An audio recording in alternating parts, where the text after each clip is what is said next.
வணக்கம் நேர்லே, இது ஷர்மிளா டாக்கீஸ். நான் உங்கள் டாக்டர் ஷர்மிளா. தென்னிந்தியாவுல பாஜகவுக்கு பெரிய வரவேற்பு இல்ல அப்படிங்கிறது நமக்கு தெரியும். ஆனா, இப்போ வட இந்தியாவில் இருக்கக்கூடிய இளைஞர்கள் குறிப்பாக நிறைய பேர் மோடி அரசாங்கத்தை விமர்சித்து தங்களுடைய குரலை எழுப்ப ஆரம்பித்திருக்கிறார்கள். இதுக்கு முக்கியமான காரணம் யாருன்னு பாத்தீங்கன்னா, ஒரே ஒரு யூடியூபர் த்ருவ் ராட்டி. உங்களுக்கு ஏற்கனவே அவரை பத்தி ஒரு 2 வீடியோஸ் நான் முன்னால போட்டிருக்கிறேன். 2மே கிட்டத்தட்ட பாத்தீங்கன்னா 2.5 கோடி மக்கள் பார்த்திருக்கிறாங்க சோசியல் மீடியால. சமீபத்துல கரண் தாப்பருக்கு இந்த த்ருவ் ராட்டி ஒரு இன்டர்வியூ கொடுக்கிறாரு. அதுல சில முக்கியமான விஷயங்களை அவர் மென்ஷன் பண்ணியிருக்கிறாரு. அதை பத்தி தான் இந்த காணொலியில நம்ம பார்க்க போறோம். நீங்க இந்த மாதிரி ஒரு 2 வீடியோ போட்டீங்க.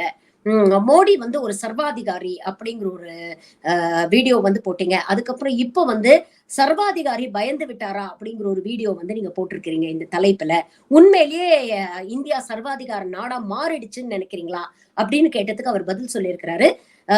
சர்வாதிகாரம் சனநாயகம் அப்படிங்கிறது ஒரு சுவிட்ச் கிடையாது.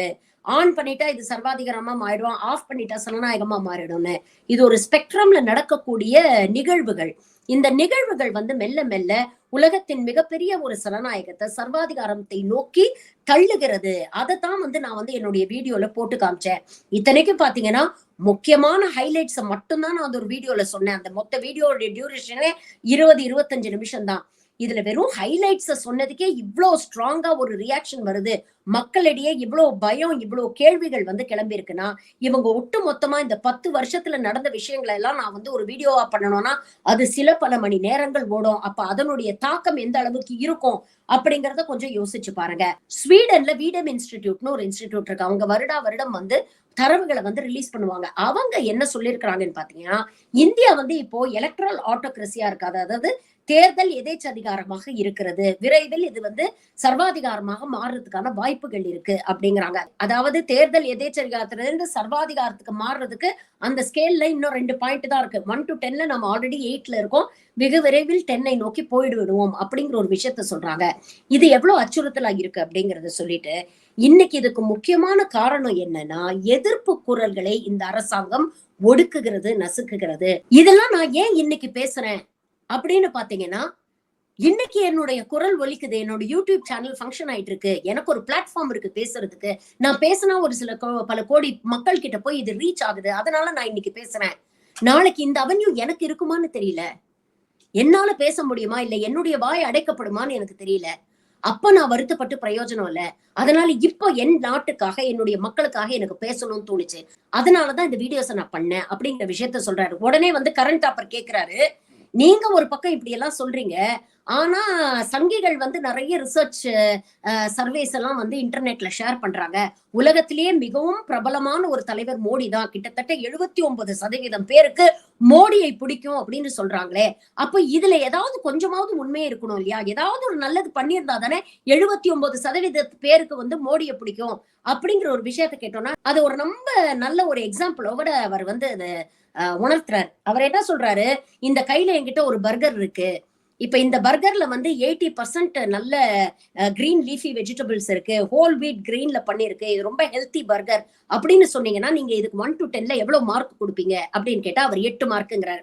இந்த கையில என்கிட்ட இன்னொரு பர்கர் இருக்கு, இதுல 25% டிரான்ஸ் ஃபேட்ஸ் இருக்கு, அதாவது உடலுக்கு மிகவும் தீங்கான பொருட்கள், இதற்கு நீங்க எவ்வளவு மதிப்பெண் கொடுப்பீங்கன்னு கேட்டா 2 மதிப்பெண் அப்படின்னு சொல்றாரு. அப்ப அவர் சொல்றாரு, நான் இவ்வளவு நேரம் பேசிட்டு இருந்தது ஒரே பர்கர் பத்தி தான். இதுல 80% நல்ல விஷயம் இருக்குன்னு சொல்லும் போது நீங்க 8 மார்க் கொடுக்குறீங்க. அதே 25% கெட்ட விஷயம் இருக்குன்னு சொல்லும் போது அதே பர்கருக்கு நீங்க 2 மார்க் தான் கொடுக்குறீங்க. இதுதான் இந்த சர்வேஸ். இவங்க நடத்தக்கூடிய இந்த சங்கிகள் முன்வைக்கக்கூடிய இந்த சர்வேஸ் எல்லாம் பாத்தீங்கன்னா இப்படிதான் நடக்குது. எப்படி கேள்வி கேட்டா இவர்களுக்கு சாதகமான பதில் வரும், அதை எப்படி இன்டர்பிரேட் பண்ணலாம் அப்படிங்கிற முறையில தான் இவர்களுடைய கேள்விகள் அமைஞ்சிருக்கு. அப்படிப்பட்ட பொய்யான தரவுகளை தான் உங்ககிட்ட கொண்டு கொடுத்து, மோடி ஒரு விஸ்வகுரு, மோடியை எல்லாருக்கும் பிடிக்குது அப்படின்னு சொல்லி உங்களை நம்ப வைக்க முயற்சி பண்றாங்க அப்படிங்கறத ரொம்ப அழகா அவர் உணர்த்துறார். இதற்கு நேர் எதனான அனுபவம் எனக்கு களத்துல கிடைச்சது அப்படிங்கிறார். நான் டெல்லியில இருந்தேன், ரீசெண்டா நான் டெல்லிக்கு வந்தேன். என்ன நிறைய பேர் பாக்குறவங்க எல்லாரும் என்னோட வீடியோஸ் புகழ்ந்தாங்க. ரொம்ப நல்ல விஷயங்கள், எங்களால பேச முடியாத விஷயங்களை நீங்க பேசியிருக்கிறீங்க. எங்களுக்கு பேசுறதுக்கு பயமா இருக்கு, வெளிப்படையா இதெல்லாம் பேசினா எங்களுக்கு பிரச்சனை வருமோன்னு எங்களுக்கு பயமா இருக்கு. ஆனா எங்களுக்கு தெரியும் எங்க இதை காட்டணும் அப்படிங்கிறது எங்களுக்கு தெரியும். நாங்க எல்லாம் எலெக்ஷனுக்காக அவளா காத்துக்கிட்டு இருக்கோம்னு நிறைய மக்கள் என்கிட்ட பதிவு பண்ணாங்க அப்படிங்கிற ஒரு விஷயத்த வந்து அவர் சொல்றார். ஆனா எல்லாருக்கும் ஒரே ஒரு வாய்ப்பு கிடைக்கும். வாக்குச்சாவடிக்கு போனீங்கன்னா அங்க உங்க யாரும் பிரஷர் போட முடியாது. எந்த விதமான அச்சுறுத்தலும் உங்களுக்கு ஏற்படுத்த முடியாது. அந்த வாக்குச்சாவடியில அந்த 2 நிமிடங்கள் இந்த நாட்டுடைய தலையெழுத்து உங்க கையில இருக்கு. அப்ப இந்த நாட்டுடைய தலையெழுத்தை மாத்தணும்னு நீங்க நினைச்சீங்கன்னா, இந்த நாட்டுக்காக வாக்களிக்கணும்னு நினைச்சீங்கன்னா, ஒரு நல்ல டிசிஷனை எடுத்து பாஜகவை பதவியில இருந்து நீக்குங்க அப்படிங்கிற ஒரு விஷயத்தை பதிவு பண்றேன். இது மக்கள் மட்டும் பண்ண மாட்டாங்க. இந்த சிஸ்டத்துல இருக்கிறவங்க பாதி பேரே அப்படிப்பட்ட ஒரு விரக்தி நிலைக்கு தள்ளப்பட்டிருக்கிறாங்க. எப்படா எலெக்ஷன் வரும், எப்படா ஓட்டு போடலாம் அப்படின்னு காத்துக்கிட்டு இருக்காங்க அப்படிங்கிற ஒரு விஷயத்தை அவர் பதிவு பண்றார். இதை ஒட்டி வந்து கரண் தாப்பர் வந்து கேக்குறாரு.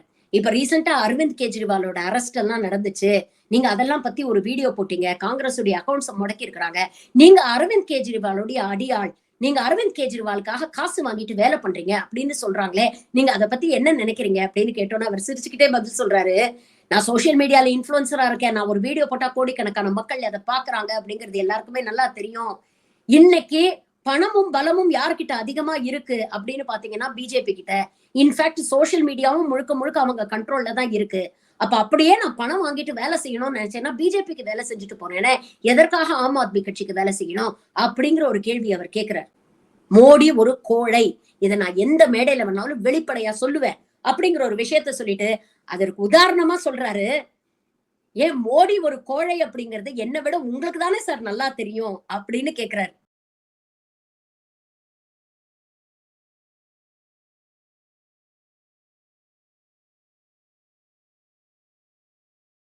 இருபது வருஷம் முன்னால நீங்க பண்ண ஒரே இன்டர்வியூ 2.5 நிமிஷம் எழுந்து போனவர் தான். அதுக்கப்புறம் இந்த 20 வருஷத்துல அவர் பத்திரிகையாளர்களையே சந்திக்க மறுக்கிறார்.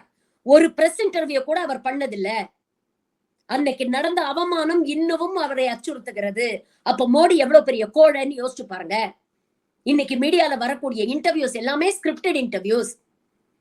ஒரு அன்ஸ்கிரிப்டட் கொஸ்டினை கூட தைரியமாக எதிர்கொள்றதுக்கு மோடிக்கு திராணியும் தைரியம் கிடையாது அப்படிங்கறத வெளிப்படையா பதிவு பண்றாரு. கரண்ட் அப்பர் கேக்குறாரு, இவ்வளவு விஷயங்கள் நீங்க சொல்றீங்களே, உங்களுக்கு வந்து கவர்மெண்ட் சைட்ல இருந்து ஏதாவது அப்ரோச் பண்ணிருக்காங்களா, ஏதாவது ரெஸ்பான்ஸ் வந்திருக்கா, ஏதாவது த்ரெட்ஸ் ஏதாவது வந்திருக்கா அப்படின்னு கேட்டோன்னே, இது வரைக்கும் எதுவும் அச்சுறுத்தல்லாம் வரல.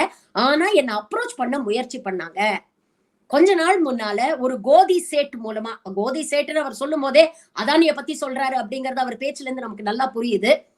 கொஞ்ச நாள் முன்னால அந்த கோதி சேட்டுக்கு எதிராக ஒரு பெரிய ரிப்போர்ட் வந்து ஒரு பெரிய பிரச்சனை ஏற்பட்டோன்னே அவரோட டீம்ல இருந்து என்ன கான்டாக்ட் பண்ணாங்க. நீங்க ஒரு வீடியோ பண்ணுங்க, அவர் நல்லவர், இந்த ஹிண்டன்பர்க் ரிப்போர்ட் எல்லாம் சுத்தமா பொய் அப்படின்னு சொல்லி நாங்க கொடுக்கிற தரவுகளை வச்சு நீங்க எங்களுக்கு ஒரு வீடியோ பண்ணுங்க, அதுக்கு உங்களுக்கு எவ்வளவு பணம் வேணுமோ கேளுங்க, நாங்க தரோம் அப்படின்னு சொன்னாங்க. ஆனா நான் அதை மறுத்துட்டேன். என் மனசாட்சி இடம் கொடுக்கல. தப்பான தகவலை மக்கள் கிட்ட கொண்டு போய் சேர்க்க கூடாதுங்கிற ரெஸ்பான்சிபிலிட்டி எனக்கு ஆஸ் அ சிட்டிசன் இருக்கு. அதனால நான் அதை செய்யல. ஆனா கொஞ்ச நாளைக்கு அப்புறம் என்கிட்ட அப்ரோச் பண்ண அதே டீம் மத்த யூடியூபர்ஸையும் அப்ரோச் பண்ணிருக்காங்கிற தகவல் எனக்கு வந்தது. அதில் ஒரு சில பேர் அவர்கள் சொன்ன அந்த இன்டர்வியூவை செஞ்சாங்க. சரி, இந்த சங்கி கூட்டம் எல்லாம் ஆன்லைன்ல உங்களை மிரட்டுறாங்களே, நீ இந்தியாவுக்கு வா, உன்னை பாத்துக்கிறோம் அப்படின்லாம் சொல்றாங்களே, உங்களுக்கு பயமா இல்லையா அப்படின்னு கேட்டா, ஆமா பயமா தான் இருக்கு. ஆனா பயத்தை பத்தி யோசிக்கிறதுக்கெல்லாம் எனக்கு நேரம் இல்ல. எலெக்ஷன் வந்துருச்சு, இதோ திரும்பி பார்த்தா எலெக்ஷன் வந்துரும். அதுக்குள்ள ஏதாவது ஒண்ணு செய்யணும், மக்களுக்கு ஏதாவது ஒரு விழிப்புணர்வு ஏற்படுத்தணும் அப்படிங்கிற ஒற்றை நோக்குல தான் என் பயணம் இருக்கு. என்னுடைய குடும்பத்தை பத்தியோ, என் குடும்பத்தில் இருக்கக்கூடிய அச்சுறுத்தலை பத்தியோ, இல்ல பயத்தை பத்தியோ யோசிக்கவே எனக்கு நேரம் இல்ல. அவ்வளவு வேகமா நம்ம பயணம் பண்ணிட்டு இருக்கோம். யூடியூப்ல போய் துருவ் ராட்டின்னு போட்டு பாருங்க, அவருடைய இன்டர்வியூஸை எடுத்து பாருங்க. எவ்வளவு மோட்டிவேட்டிங்கா இருக்கு. இன்னைக்கு இருக்கக்கூடிய யங்ஸ்டர்ஸ் நிறைய பேர் வந்து இதை உள்வாங்கி இருக்கிறாங்க. இன்னைக்கு படித்த இளைஞர்கள் நிறைய பேர் யூடியூப ரெகுலரா பாக்குறவங்க மொழிபெயர்த்து டப்பிங்ல லாங்குவேஜஸ் மாத்தி போடுறாங்க அந்த வீடியோஸ. எல்லாரும் பார்த்துட்டு ஆமா இவர் சொல்றது உண்மை இல்ல, இவ்வளவு நடந்துட்டு இருக்கே, நம்ம கண்ணு முன்னாலே நடக்குதே, எவ்வளவு ஒரு ஆபத்தான ஒரு பாதையில வந்து நாடு போயிட்டு இருக்கு அப்படிங்கிற விஷயத்தை இன்னைக்கு பேச ஆரம்பிச்சிருக்காங்க இளைஞர்கள். இது கண்டிப்பா இந்தியாவுல ஒரு பெரிய ஆரோக்கியமான ஒரு மாற்றத்தை கொண்டு வரும் அப்படிங்கறதுல எந்த அச்சமும் கிடையாது, எந்த ஐயமும் கிடையாது. அவர் சொன்ன மாதிரி நம்ம சுத்தி இருக்கிறவங்களை அட்லீஸ்ட் ஒரு 50 பேர்கிட்டயாவது இந்த செய்திகளை கொண்டு போய் சேர்ப்போம். முடிஞ்ச அளவுக்கு இந்த காலுடைய பகிருங்க, நிறைய பேருக்கு இந்த செய்திகள் போய் சேரட்டும். நம்மளுடைய ஜனநாயக கடமை என்ன அப்படிங்கறத உணர்ந்து இந்த 2024 பாசிச பாஜக அரசுக்கு ஒரு நல்ல பாடத்தை கத்து கொடுத்து வீட்டுக்கு அனுப்புவோம்.